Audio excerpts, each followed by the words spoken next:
Mes chers collègues, de quoi s'agit-il? La délibération vise à modifier les périmètres des écoles maternelles et primaires pour la rentrée de septembre 2019 afin de faire coïncider les capacités d'accueil des établissements avec les évolutions démographiques. Donc des ajustements techniques permettent de prendre en considération dans la délimitation des périmètres scolaires le nombre d'élèves attendus pour la rentrée 2019.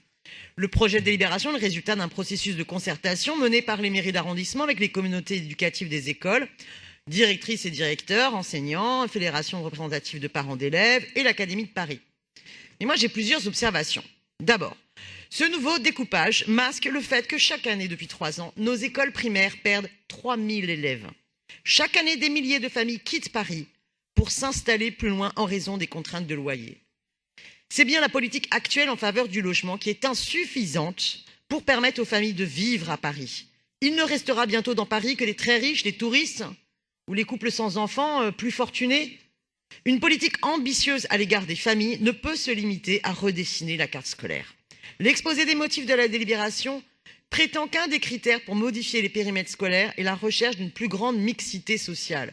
Mais il s'agit là d'une hypocrisie dans la mesure où Paris est la championne de la ségrégation sociale au collège. La mixité sociale disparaît dès l'âge de 10 ans, créant de profondes inégalités.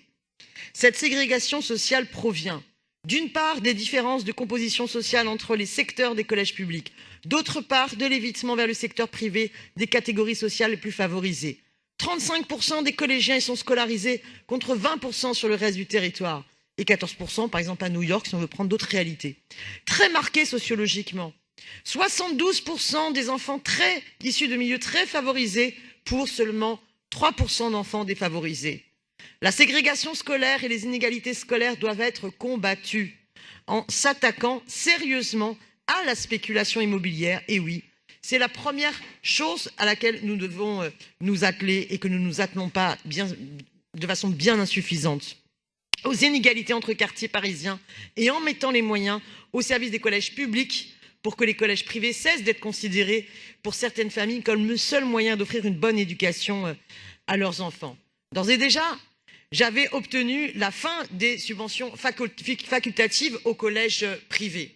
Je ne sais pas si je l'avais obtenu par effet d'opportunité dans les logiques austéritaires ou par conviction laïque, mais enfin au moins je l'avais obtenu. C'était déjà ça. Bon.